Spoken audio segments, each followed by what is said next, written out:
Bonjour. Le sujet du cours est les associations sans but lucratif, ASBL. Le premier slide vous présente les promoteurs du projet, c'est-à-dire Maître Benoît Vincent, moi-même, et moi-même, Johan van den Ende. Je vous donne rapidement un aperçu d'un passé d'ouvrage en matière de droit des sociétés et des associations. Ensuite, nous abordons le plan général de l'exposé qui, en principe, dure 3 heures et sera découpé en tranches de au moins 1 heure chaque fois pour pouvoir permettre à chacun de respirer et à l'orateur de reprendre son souffle. Donc, nous parcourrons l'ensemble des dispositions du nouveau code des sociétés et des associations qui maintenant régit l'ASBL. Nous parcourrons aussi bien les questions qui se posent en gestion interne de l'ASBL que les questions qui se posent en gestion à l'égard des tiers de l'ASBL. Alors, commençons tout de suite par lire la nouvelle définition, parce qu'il s'agit bien d'une nouvelle définition de l'association sans but lucratif qui se trouve dans le Code des sociétés et des associations. L'ASBL est donc constituée par une convention entre 2 ou plusieurs personnes dénommées membres. Elle poursuit un but désintéressé dans le cadre de l'exercice d'une ou plusieurs activités déterminées qui constituent son objet. Elle ne peut distribuer ni procurer directement ou indirectement un quelconque avantage patrimonial à ses fondateurs, ses membres, ses administrateurs, ni à toute autre personne, sauf dans le but désintéressé déterminé par les statuts. Toute opération violant cette interdiction est nulle. C'est l'article 1.2 du Code des sociétés et des associations que nous appellerons pour la suite du débat CSA. Donc, nous reviendrons spécifiquement sur cette définition parce qu'elle contient énormément d'éléments à discuter. Dans l'immédiat, voyons, nous sommes partis en fait en 1921 d'une loi spécifique qui a créé l'association sans but lucratif. Il s'agissait à l'époque d'une mise en place d'une association sans but lucratif qui répondait à un besoin à la fois économique, social et politique.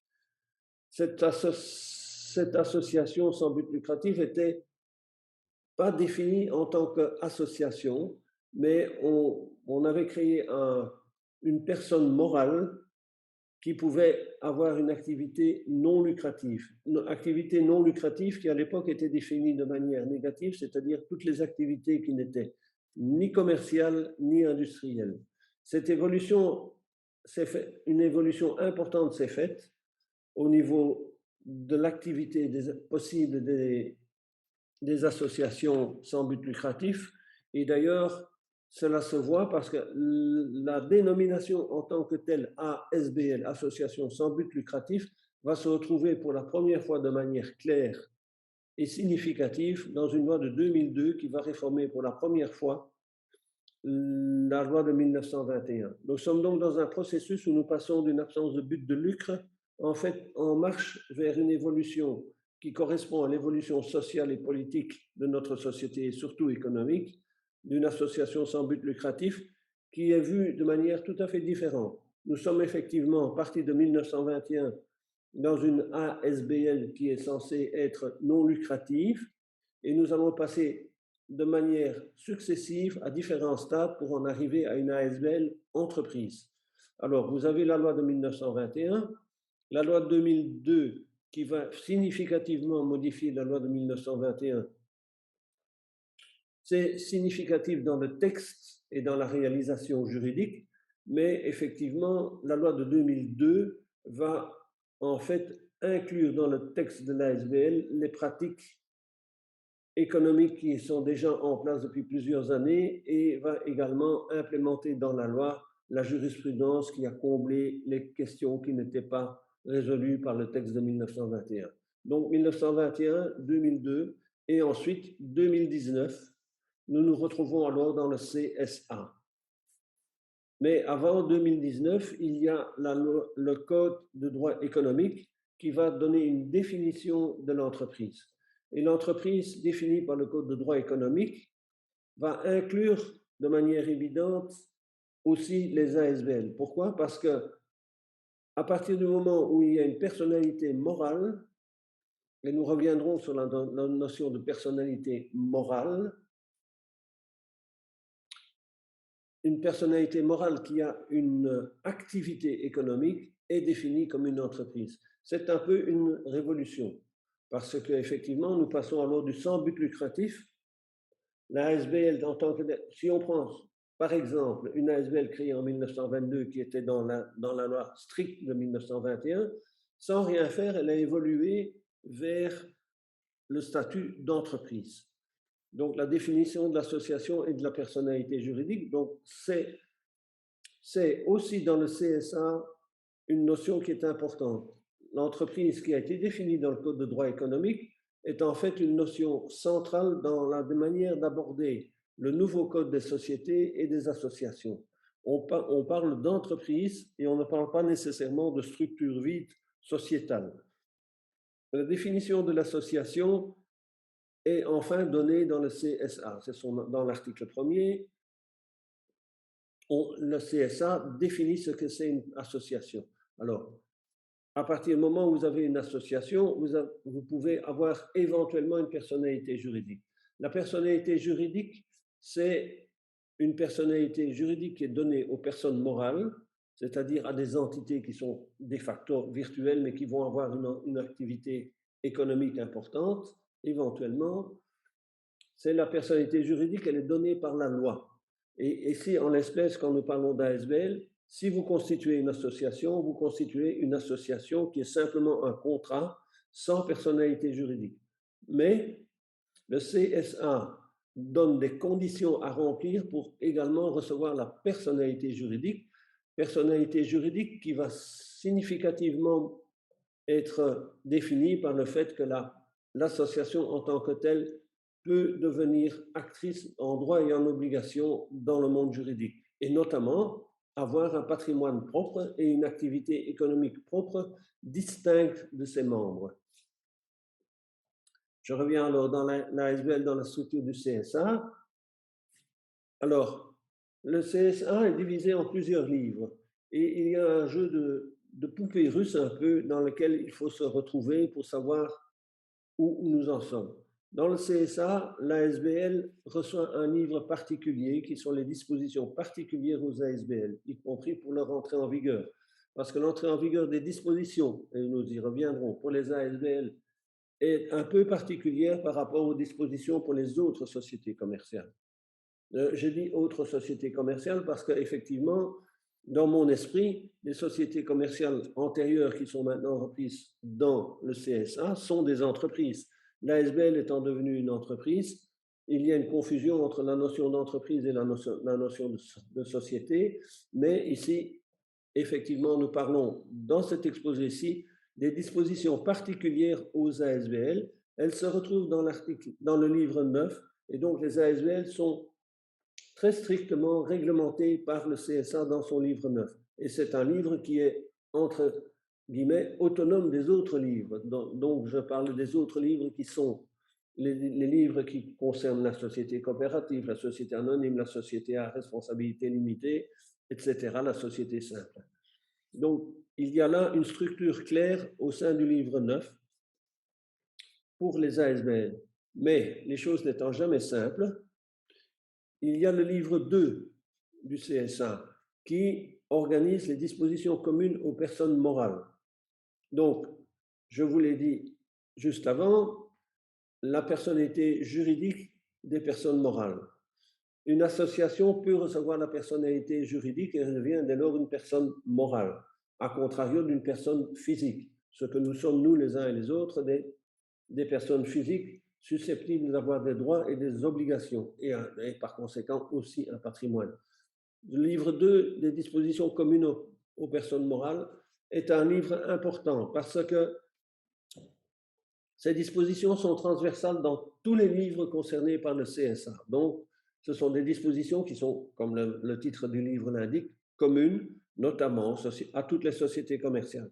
Et en fait, avant l'entrée en vigueur du CSA, et même avant la loi de 2002 auquel je faisais référence antérieurement, il était d'usage de réfléchir au fonctionnement des ASBL en comparaison ou en parallèle à tout le moins au fonctionnement d'une société commerciale. Quelles sont les responsabilités des administrateurs, quelles sont les responsabilités des membres par rapport à la responsabilité d'un actionnaire, les dispositions en matière de conflit d'intérêts, etc.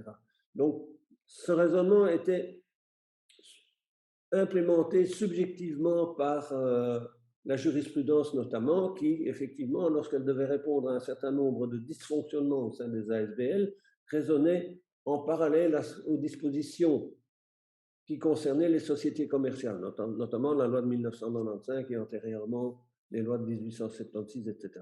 Mais c'était une réflexion en parallèle. Or, aujourd'hui, clairement, le législateur a voulu qu'un certain nombre de dispositions communes soient reprises dans le CSA et qu'elles concernent aussi bien les associations sans but lucratif, et je parle ici alors les associations, on va l'étendre alors un petit peu, il s'agit alors des associations sans but lucratif, les associations internationales sans but lucratif et les fondations. Mais il faut bien garder à l'esprit que aussi, par exemple, pour les fondations, il y a un livre particulier pour organiser leur fonctionnement. Même, et donc, les discussions qui viendront probablement dans le futur dans la jurisprudence seront aussi de savoir quelles dispositions faudra-t-il appliquer, les dispositions particulières du livre concerné, ici le livre 9 pour les ASBL, ou les dispositions générales des personnes morales du livre 2. S'il y a une contradiction, en principe, la règle générale voudrait que la disposition particulière soit préférée à la disposition générale. Donc ici, on préférera en principe la disposition du livre 9 par rapport à la disposition du livre 2. Mais c'est une vision personnelle de cette analyse, mais on verra comment les choses se développeront. Mais en tout cas, dans le fonctionnement d'une ASBL au jour d'aujourd'hui, notamment dans la rédaction des statuts et éventuellement du ROI, donc du règlement d'ordre intérieur, il y a lieu de prendre en considération les dispositions particulières du livre 9 et les dispositions du livre 2 qui sont communes à toutes les personnes morales.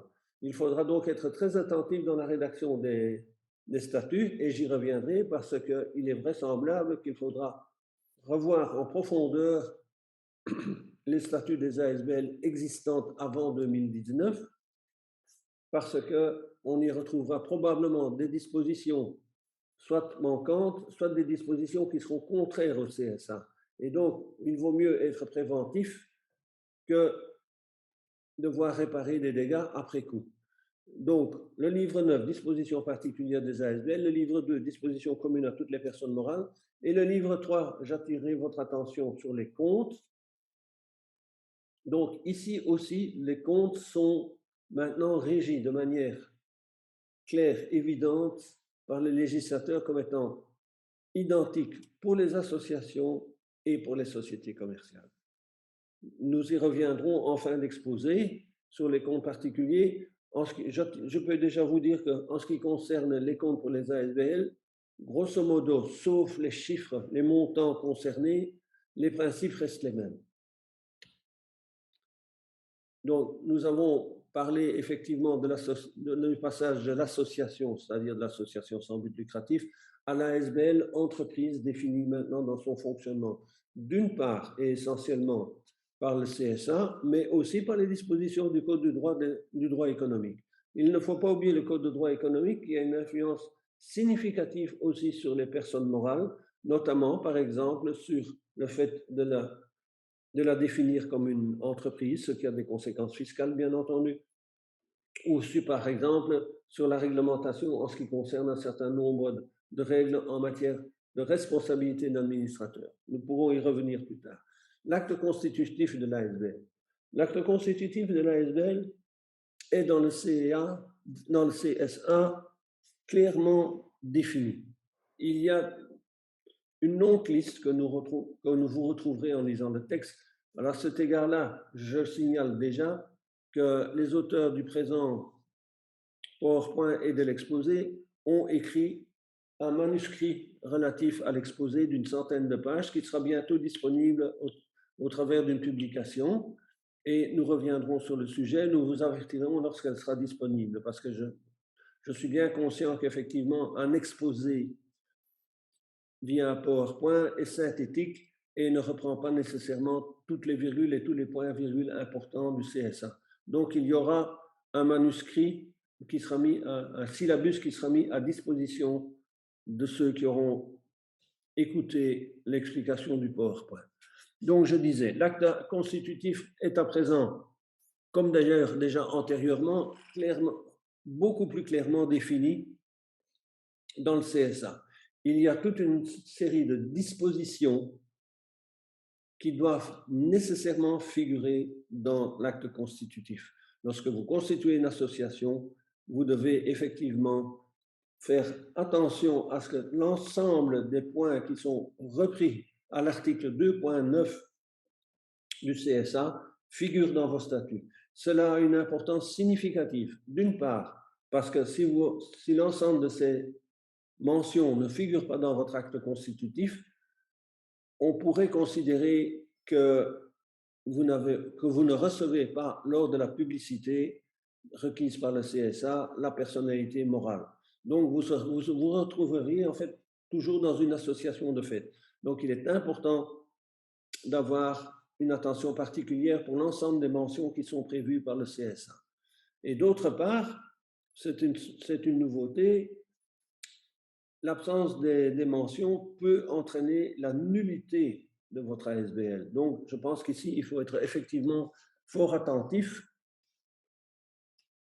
et nous reviendrons. Donc, le CSA organise la publicité dans la continuité de ce qui existait avant le CSA, c'est-à-dire lorsqu'il y a des actes importants, notamment des actes notariés qui sont demandés par le CSA, il doit faire bien entendu, d'une part, l'objet d'un dépôt auprès du tribunal de l'entreprise, et vous voyez ici, on vise bien un dépôt auprès du tribunal de l'entreprise, comme précédemment était visé un dépôt des actes des ASBL auprès du tribunal de commerce.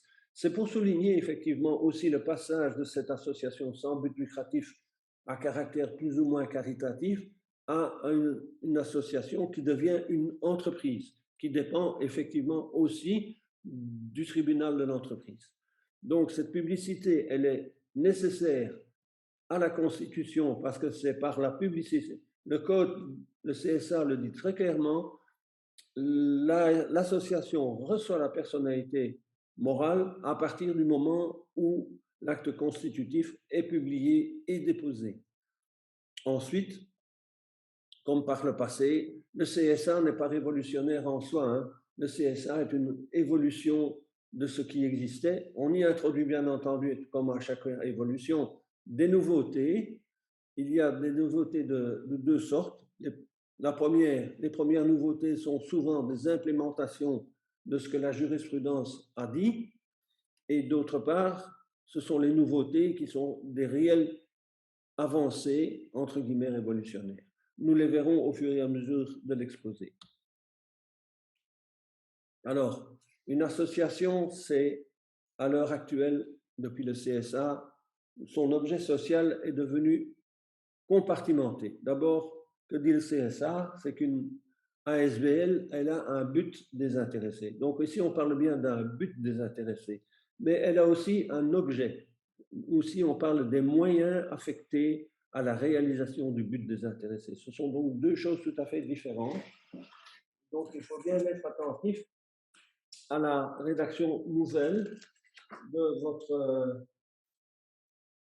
votre objet social qui peut être effectivement maintenant à deux vitesses, qui doit être à deux vitesses. Donc, par exemple, pour prendre un exemple extrême, le but désintéressé pourrait être mettre en œuvre une politique en faveur des SDF, des personnes sans domicile fixe et souvent sans toit. Les moyens pourraient être alors à ce moment-là par exemple, je suis dans un exemple extrême, de construire des immeubles pour pouvoir accueillir les SDF et les personnes sans toit. Donc, vous voyez bien que le but désintéressé, on reste dans la continuité en fait de la loi de 1921 et de la loi de 2002. On est toujours dans un but désintéressé. Les moyens mis en œuvre peuvent être effectivement maintenant à la fois commerciaux et ou industriels. C'est une avancée significative, raison pour laquelle effectivement les ASBL rentrent dans le giron de la définition de l'entreprise. Si le législateur impose effectivement une définition claire de l'objet social, c'est à la fois pour que les membres de l'association sachent à quoi ils s'engagent, en termes de gestion au moins interne, mais effectivement, il s'agit aussi de définir le périmètre d'action extérieure de l'ASBL. Et dès lors, il y a effectivement des sanctions qui ont été prévues par le législateur si le but désintéressé ou les moyens ne correspondent pas à l'ordre public, notamment, ou si effectivement il y a un comportement dévoyé de l'ASBL qui se donne un but désintéressé, mais qui en fait poursuit dans la pratique et dans la réalité un tout autre but, c'est l'irrespect du but désintéressé. Vous pouvez mettre par exemple comme but désintéressé, et je reviens à mon exemple des SDF, c'est de mettre une politique en œuvre pour les SDF, mais de facto, par exemple, vous livrez à du tourisme social. Donc, il y aurait là un irrespect du but désintéressé. Et il en est de même de la mise en œuvre des moyens. Si les moyens que vous définissez, si vous prévoyez une politique de construction et je reprends un exemple complètement extrême, de construire des immeubles pour les SDF, mais qu'en fait vous vous livrez à un commerce qui est totalement éloigné de ce moyen-là, vous vous éloignez de la mise en œuvre des moyens que vous vous êtes affectés dans votre objet social. Et là, il y a des sanctions qui sont prévues, et la sanction la plus sévère et la plus évidente, c'est évidemment la liquidation judiciaire, ou la prononciation par un tribunal, il faut un tribunal, ou la prononciation par un tribunal de la nullité de votre association. Donc, le législateur a laissé énormément de liberté dans la conception de l'objet et laisse aussi énormément de liberté, notamment dans l'objet, sur les moyens à mettre en œuvre, où vous avez une ASBL qui, effectivement, devient une réelle entreprise importante. Vous savez qu'il y a de très grosses ASBL qui ont des activités très importantes et qui sont de manière évidente des activités économiques. Un des exemples les plus significatifs, ce sont bien entendu les grands hôpitaux qui souvent, pas toujours, mais souvent, sont organisés jusqu'à présent en ASBL parce que le but est désintéressé, c'est un but de santé publique, mais les moyens qui sont mis en œuvre, bon, les médecins ne travaillent pas pour le plaisir de travailler, c'est une activité économique qui devrait être rentable. Donc là, effectivement, si on sort des guidelines qui ont été donnés par le législateur, les sanctions peuvent tomber. Outre, évidemment, les sanctions extrêmes qui sont la liquidation judiciaire ou la nullité, on peut aussi envisager, dans ce cas-là, notamment pour les tiers qui auraient subi un dommage, une responsabilité des administrateurs. Nous y reviendrons. Donc, j'ai déjà abordé très rapidement, là tantôt, la définition de l'ASBL. Je voudrais maintenant y revenir parce que nous avons déjà progressé sur un certain nombre de concepts qui se retrouvent dans cette définition. Alors, je fais ici une comparaison entre fondation et ASBL parce que à partir du moment où il y a un sans but lucratif dans la dénomination, on peut se poser la question, mais pourquoi choisir une fondation plutôt qu'une ASBL? Alors, une fondation, dit l'article 1.3 du CSA, est une personne morale. Donc, on se retrouve dans le même cas de figure que pour les ASBL. Les deux sont des personnes morales, c'est-à-dire les deux peuvent être détentrices d'un patrimoine et sont être toutes les deux détentrices de droits et d'obligations, dépourvues de membres. Là, nous avons une différence significative avec les ASBL. Il n'y a pas de membres dans une fondation. La fondation est une personne morale sans assemblée générale. Donc c'est important, c'est une différence significative avec les ASBL, c'est qu'à partir du moment où elle est fondée, constituée et existante, elle va fonctionner en fait en autarcie pour le renouvellement de son conseil d'administration et son fonctionnement. Il n'y a pas de membres, il n'y a pas d'assemblée générale. Elle est constituée par un acte juridique, c'est la même chose que pour une ASBL, c'est un acte juridique. La différence entre la fondation et l'ASBL, c'est que l'acte juridique concerné, pour l'ASBL, ça peut être fait devant notaire ou sous seing privé, moyennant les publicités requises par le législateur. La fondation, elle, c'est un acte juridique qui est nécessairement un acte authentique, par une ou plusieurs personnes. Ici aussi, vous avez une différence importante entre l'ASBL et la fondation, puisque, vous voyez, la fondation peut être constituée par une personne, alors que l'association est définie, l'ASBL est définie d'abord comme une association, c'est-à-dire un contrat. Un contrat, cela signifie qu'il y a au moins 2 personnes nécessaires pour constituer l'ASBL. Il suffit de 2 personnes, mais pas de une. Donc, nous sommes ici dans une différence avec l'ASBL. Par une ou plusieurs personnes dénommées fondateurs, ça va, son patrimoine est affecté à la poursuite d'un but désintéressé. Nous sommes dans une situation similaire, sinon identique, à la SBL. La fondation doit avoir un but désintéressé. Et dans le cadre d'exercice d'une ou de plusieurs activités déterminées qui constituent son objet. Donc vous voyez ici aussi que dans la définition, vous avez un décalage entre le but et l'activité. Donc vous avez un objet qui peut être effectivement ici aussi. Et ça a été dit par ailleurs dans la loi qui a créé les fondations en son temps, dans les 1980 et quelque chose, ou dans les travaux parlementaires, il est expressément prévu qu'une fondation peut avoir une activité commerciale. C'était prémonitoire par rapport à l'évolution vers le CSA. Mais c'est important à souligner qu'effectivement, nous sommes dans la même situation que pour une ASBL. L'activité peut être maintenant commerciale ou industrielle éventuellement.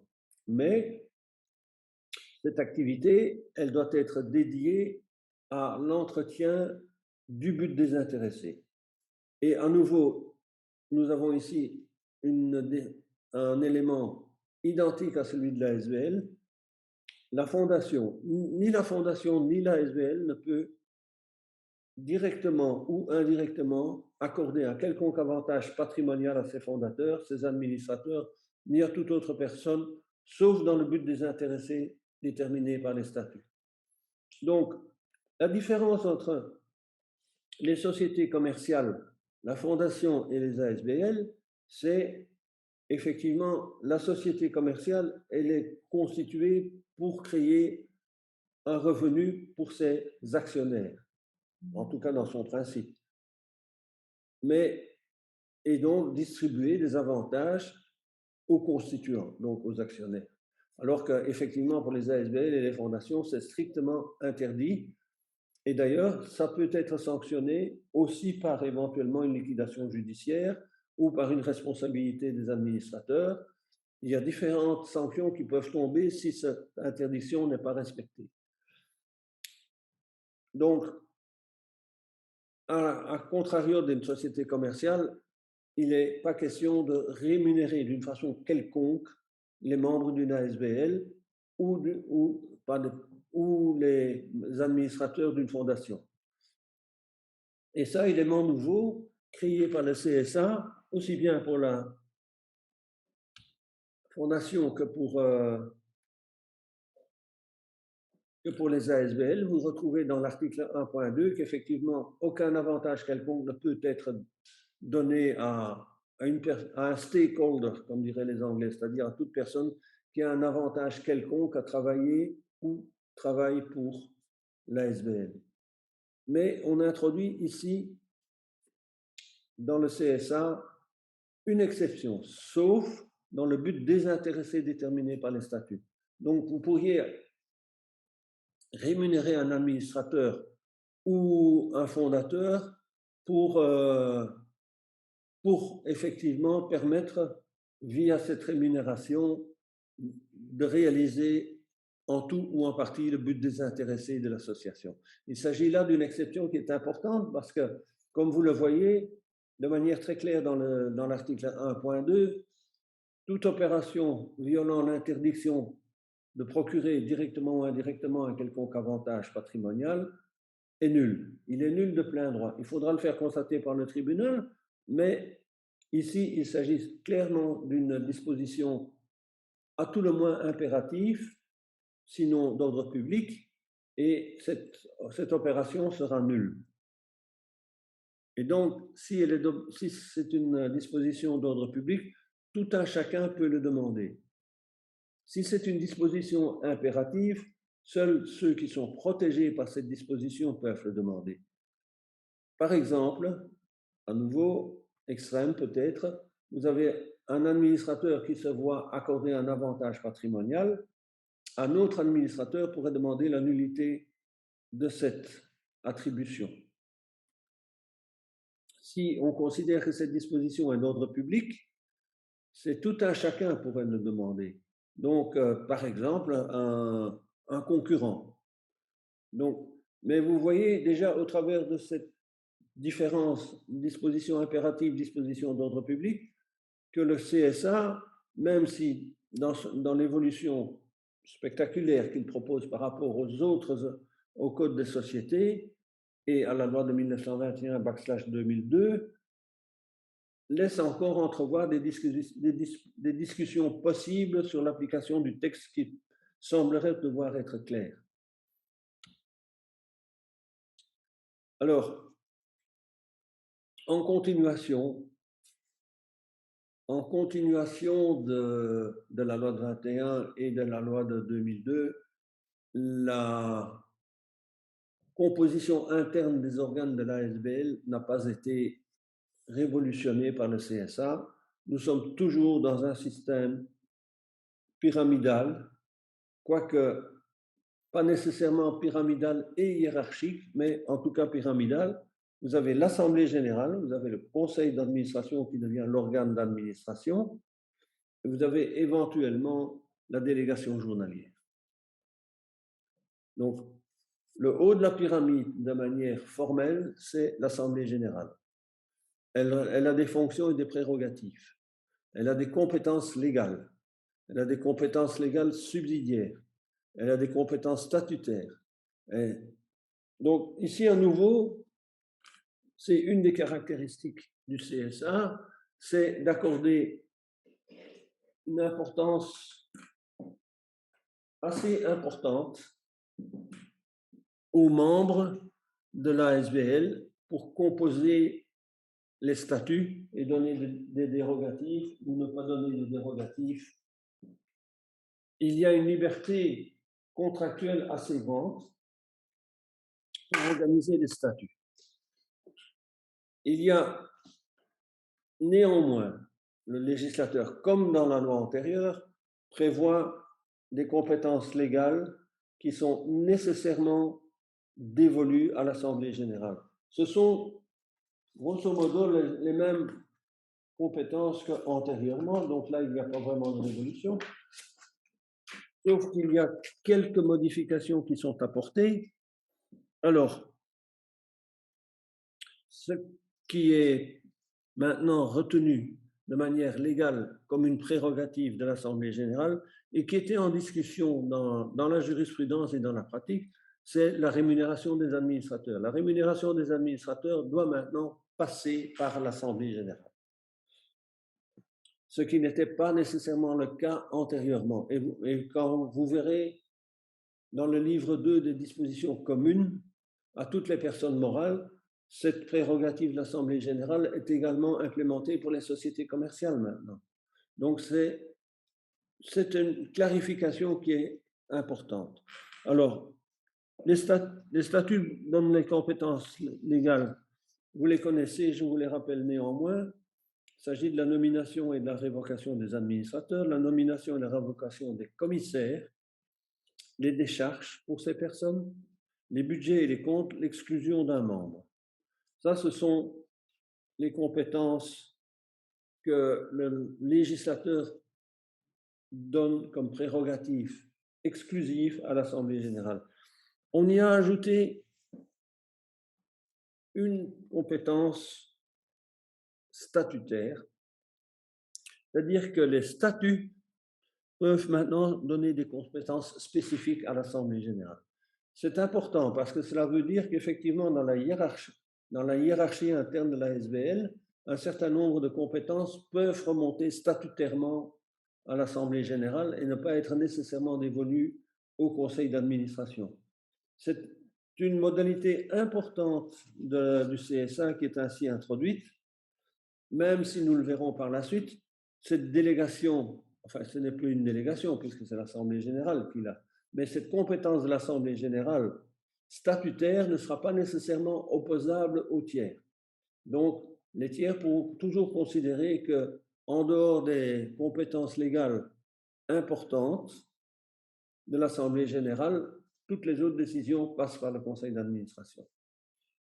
Bon, ces dispositions légales sont impératives ou d'ordre public, elles sont à tout le moins impératives.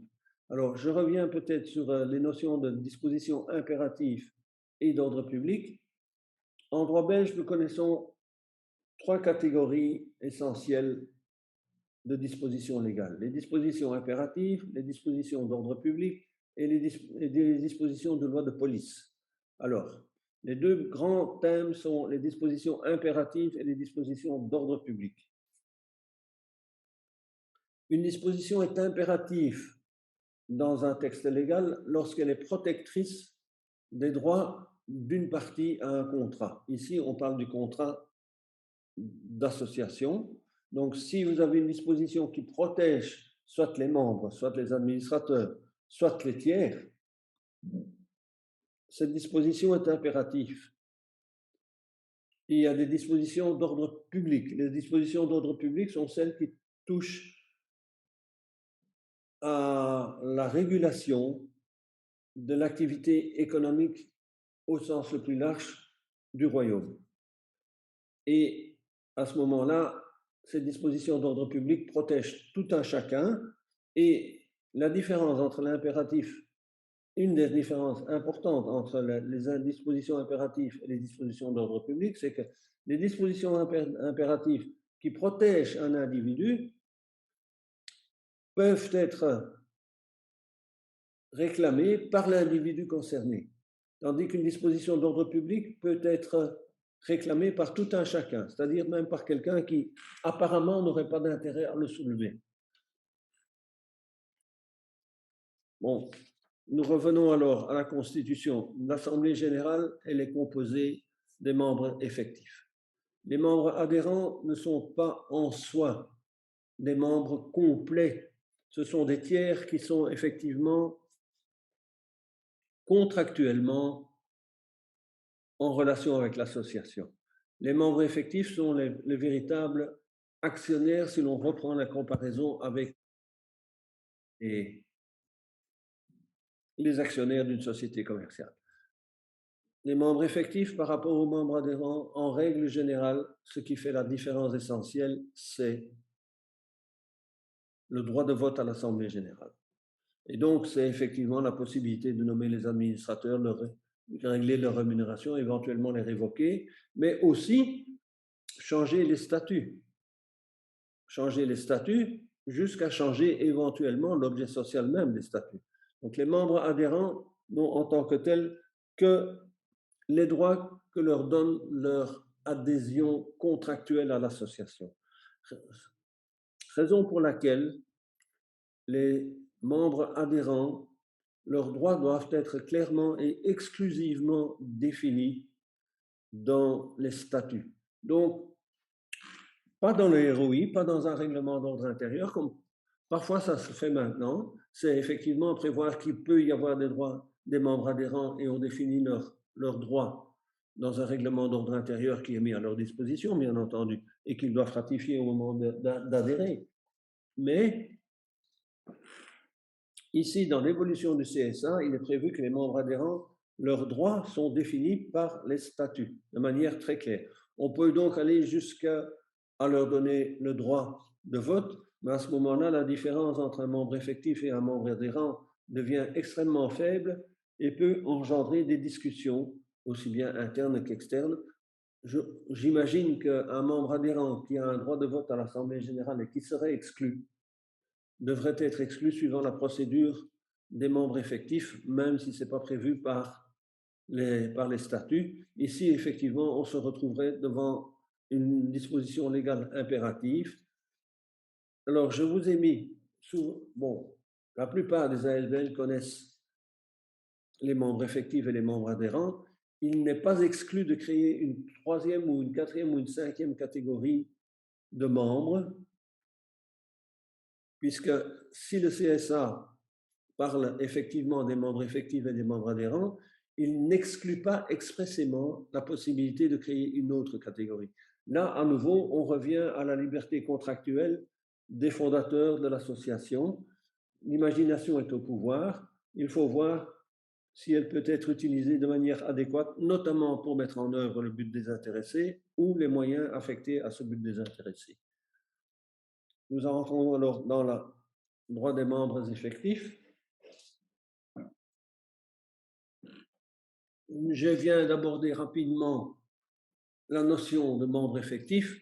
Les membres effectifs sont ceux qui sont effectivement partis au contrat de l'association. Ils sont donc entièrement co-contractants du contrat de société de l'association. Leur liste doit d'ailleurs être clairement établie au jour le jour et à des dispositions des membres et des autorités. Le système d'admission peut être défini librement par les statuts.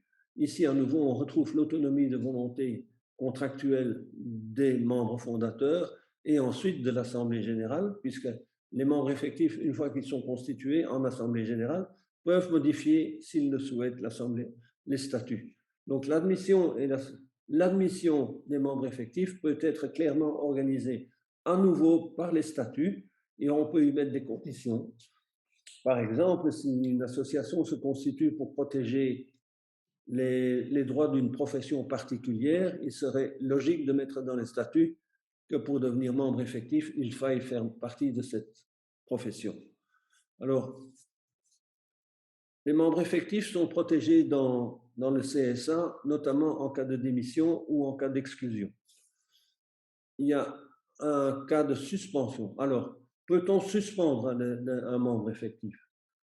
À mon sens, si c'est prévu clairement par les statuts, vous pouvez prévoir qu'effectivement un membre effectif pourrait voir ses droits suspendus dans un certain nombre de conditions.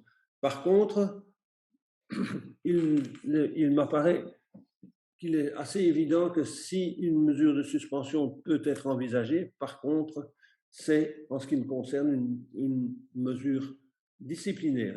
C'est-à-dire que cette mesure disciplinaire doit faire l'objet d'une procédure claire, contradictoire et qu'elle doit garantir les droits de la défense du membre effectif. Il en est de même pour les exclusions. Et là, effectivement, le législateur a prévu un mécanisme très clair puisqu'il prévoit que c'est l'Assemblée générale qui est compétente et que cette Assemblée générale doit disposer d'un certain quorum qui est le même quorum que pour le changement de statut et prévoit à ce moment-là les conditions d'exclusion, mais prévoit aussi une procédure qui, de manière très, très faible, mais qui doit être implémentée de manière plus claire dans les statuts, prévoit de toute façon le principe significatif, et là je pense qu'on est dans un principe d'ordre public, de droit de la défense du membre que l'on voudrait exclure. Et donc il y a une procédure, un quorum et un principe évident que cela doit se faire de manière contradictoire dans l'Assemblée générale en garantissant les droits du membre effectif. Alors il y a un thème qui revient souvent dans les exclusions, disons automatiques, parfois volontaires ou d'office, c'est la démission. Alors, la démission, j'ai mis, elle peut être volontaire ou d'office. Alors, pourquoi la volontaire? On est dans le droit significatif. On revient à la loi de 1921. Je vous ai parlé de la loi de 1921 constituant les ASBL, mais dans la même année vient aussi devant le Parlement la loi de 1921 sur la liberté d'association, qui est une loi extrêmement importante, qui est une loi dont, pour moi, toutes les dispositions sont encore existantes et d'ordre public et s'appliquent donc aussi à toutes les personnes morales qui sont reprises dans le CSA.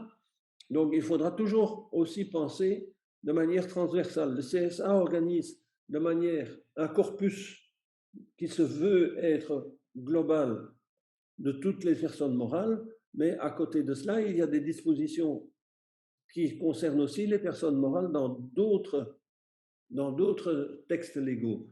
J'ai déjà évoqué le Code de droit économique, j'évoque maintenant la loi sur la liberté d'association. La démission volontaire est un droit qui est fondamental et qui ne peut être réglementé.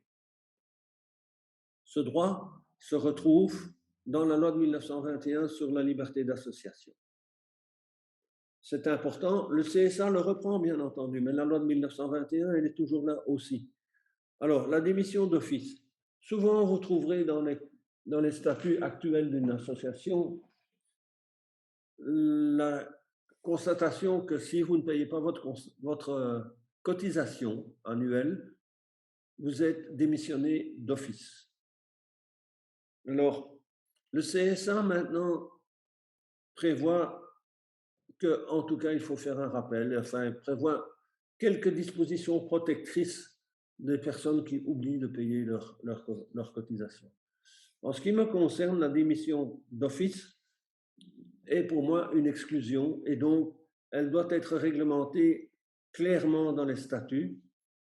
Si vous démissionnez, ou si on considère que vous êtes démissionnaire d'office parce que vous n'avez pas rempli un certain nombre de conditions, la procédure doit être claire, transparente et garantir les droits de la défense de celui qui se retrouve démissionné. Cela peut être fait très simplement dans une procédure administrative, mais elle doit y figurer et elle doit être organisée clairement et de manière transparente. Les droits et obligations des membres, en règle générale, ce qui est prévu dans le Code des sociétés, c'est le paiement de la cotisation, puisqu'on doit en fixer une, et le rôle des membres dans l'association. C'est important le rôle des membres dans les statuts parce que je viens de l'aborder pour la démission d'office. Si on prévoit qu'un membre, par exemple, doit participer à au moins X réunions par an et que l'on constate qu'il ne le fait pas, il se retrouve démissionné d'office. Ce sont le rôle qui est prévu dans les statuts. C'est extrêmement important et donc les conséquences pour les membres peuvent être automatiques. On n'est pas attentif souvent à ce genre de questions parce que, d'abord, les associations vivent parfois extrêmement longtemps. Nous connaissons des associations qui sont centenaires. Donc, on n'est pas toujours, on rentre dans une association, on a un rôle à jouer, et puis à un moment donné, de manière formelle, on vous dit que tu ne joues plus bien ton rôle, alors qu'on a parfois des usages et des coutumes et des manières de faire qui sont acceptées, mais qui ne sont pas formellement reconnues par les statuts. On connaît tous ça dans nos associations respectives. On a l'habitude de faire comme ça. Mais à un moment donné, lorsque le conflit naît, c'est le formalisme qui va être interrogé et qui va prédominer. Ce ne sont pas les habitudes qui ne sont pas formellement reconnues dans les statuts. Il faut être très formel dans la gestion des associations, notamment dans les associations sans but lucratif, parce que souvent, sauf pour celles qui sont réellement des entreprises, souvent, il s'agit d'un fonctionnement avec des bénévoles et de beaucoup de bonne volonté, et on ne se formalise pas trop sur l'aspect formel. C'est une erreur, et je pense qu'il faut effectivement attirer l'attention de tout un chacun. Ayez des statuts clairs et complets, et respectez-les, même si ça fait preuve d'un peu de formalisme rigide, parce que vous fonctionnez essentiellement avec des bénévoles. Bon, la comparaison des membres effectifs et des membres adhérents, je l'ai déjà abordé. C'est essentiellement, effectivement, que les membres effectifs font partie du contrat d'association, ils ont des droits légaux. En plus, ces droits légaux sont souvent des dispositions impératives qui les protègent. Ils ont un droit de vote et ils ont accès à la liste des membres. Un membre adhérent n'est pas membre du contrat d'association. Il adhère simplement à son exécution. Cela reste un tiers avec une relation contractuelle avec l'association. Il n'a souvent pas le droit de vote.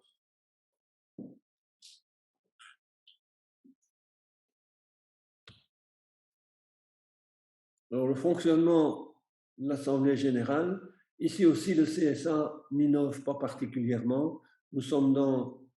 Mais nous sommes souvent dans une clarification. Beaucoup de choses sont clarifiées. On le faisait parce que c'était la pratique et c'était les habitudes, ou bien c'était effectivement indirectement imposé par la jurisprudence.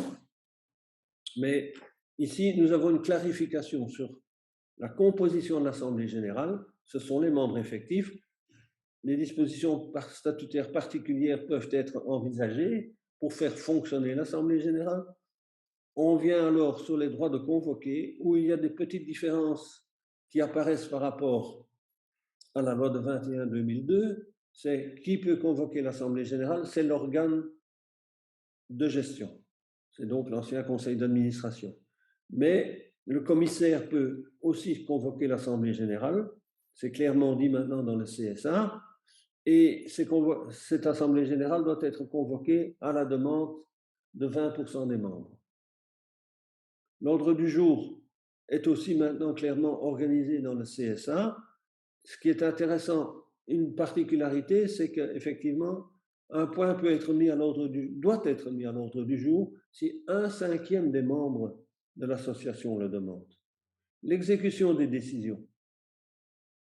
En principe, les décisions de l'Assemblée générale sont exécutées par l'organe statutaire ad hoc, c'est-à-dire l'organe de gestion, conseil d'administration.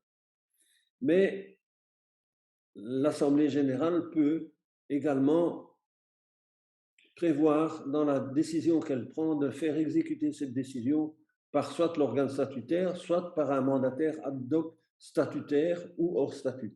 Ici, à nouveau, il y a une disposition, et on revient aux dispositions statutaires particulières du début du slide. Il faut prévoir dans vos statuts qu'éventuellement l'Assemblée générale peut désigner une personne X ou Y, membre ou non de l'Assemblée générale, pour exécuter une décision de l'Assemblée générale. Il y a là une ouverture intéressante dans le CSA qui n'était pas prévue antérieurement. On pouvait éventuellement, via une décision du tribunal, faire désigner un mandataire ad hoc pour faire quelque chose. Il arrivait fréquemment que les assemblées générales qui ne fonctionnaient pas bien, un des membres demande au tribunal de l'entreprise de désigner un mandataire de justice ad hoc pour convoquer l'assemblée générale, par exemple, ou la tenir, ou mettre un point particulier à l'ordre du jour. Ici, maintenant, on pourrait prévoir qu'effectivement, mais ici aussi, c'est une question de mandat, donc il faudrait que l'Assemblée générale donne mandat à quelqu'un. Mais il faudrait que ce soit prévu par l'Assemblée générale, que ce soit prévu par les statuts. Donc, vous voyez qu'à nouveau, l'autonomie qui est donnée aux associés de constituer les statuts est à la fois une belle liberté, mais aussi une énorme contrainte de penser à tout.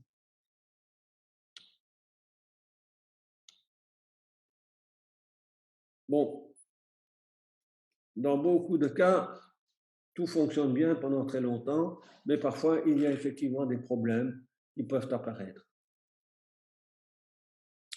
Quels sont les recours contre les décisions de l'Assemblée générale? D'abord, il y a le recours légal.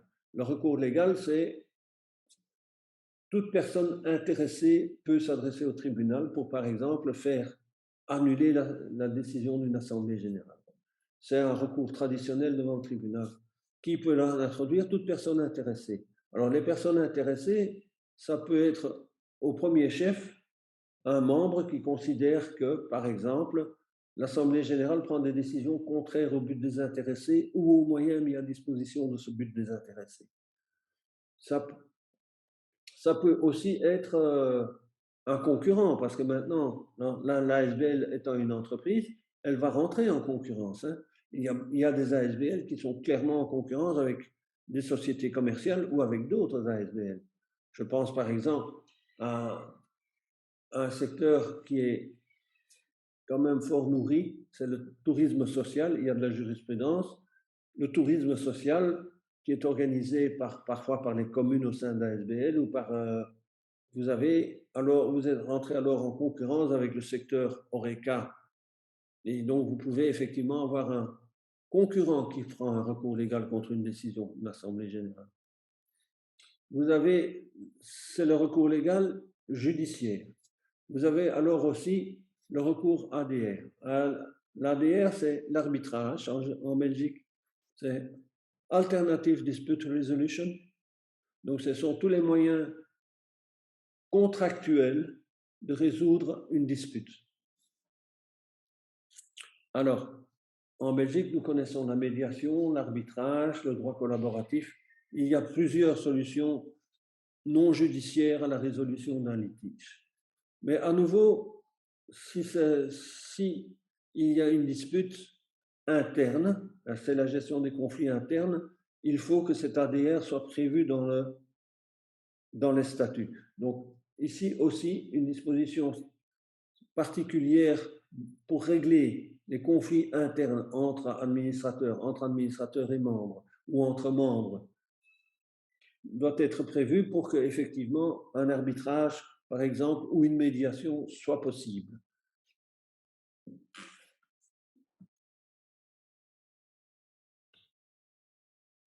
Nous allons interrompre ici brièvement l'exposé et je reprendrai alors